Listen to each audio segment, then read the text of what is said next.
This video shows the latest changes to the ARDrone Flight Android app and is going to show the new icons and latest UI updates since I did the configuring and using video the other day. We'll just now switch to the actual live screen and show you the first screen is the new UI icon. These are done by third-party 3 and SLA v3, and we'll now start connecting to the drone. And there you see the new icons. I'll just go into the settings and change the transparency so that you can actually make them seem a bit clearer on the video. But basically just the new default icons using the Transformer Prime. Okay, so I'm going to change settings, go to user interface, and there you can see the transparency is default, so I'll just ramp it to the maximum.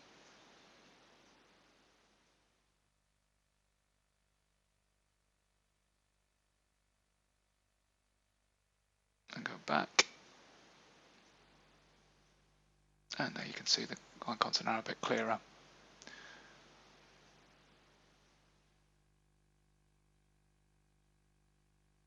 Okay, right, so I'll just demonstrate what the effect of showing recording does. So if I go back into the settings again,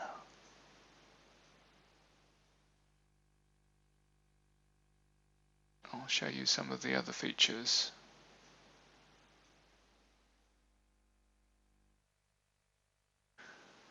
Okay, so if we now go to the UI again, what you can see now, I've added some new scale factors for all the different scales, so you can change the text all separately. So if you don't like the text size, you don't like the icons, you don't like the joystick thumbs or joystick scale, then you can tweak them as much as you like. Obviously, if you tweak the joystick scales and the or thumb scales, then you're going to have to change the joystick sensitivities or the actual yaw rates or climb rates, depending on what you change. So I'll show you that later on in the video. But there you can see I've actually made the icon smaller, the text smaller, and actually changed the joystick size and made the thumbs. So you can see you can tweak it as much as you like, so you can change whatever you like. So I'll just go back to defaults for the moment. And we'll go back into the UI settings. You see they've reset to default settings.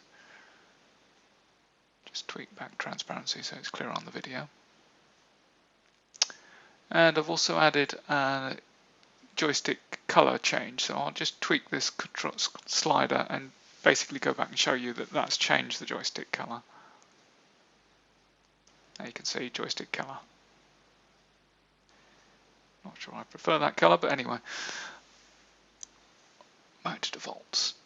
Anyway, so you can change the joystick, all the scale sizes, and you can change all the things. So I'll just show you that you've got, by default, you'll have a smaller joystick. I'm showing the large joystick on here at the moment, but these are the settings you need for the dead zones and sensitivities if you change the actual joystick sizes. So you'll have to tweak those and basically make them as sensitive or as not insensitive as you like, and also change the dead zones. Okay, so I'll just turn off the large joystick. So that is the normal joystick size. So you can go into the scaling and change the joystick size back up again. I would recommend starting off with the larger joystick and scaling down rather than scaling up, but that's up to you. So I'll put the large back on again. There you go, back to again to default.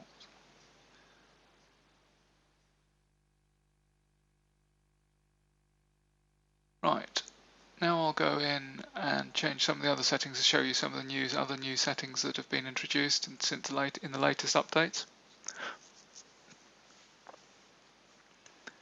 And the first most obvious of these is the flight mode. This combines the combined yaw and forward flight modes that used to exist together into one option, because you can't actually have combined your and the absolute modes active at the same time. They fight against each other.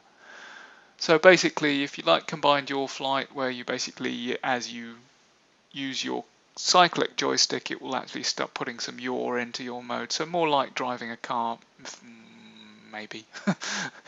Anyway, you're more flying a plane probably is a better analogy there.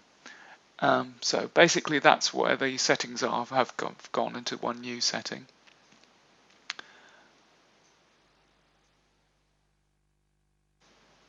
And we'll also change to the new settings. One thing you should note is that there we go. I'll change the new settings.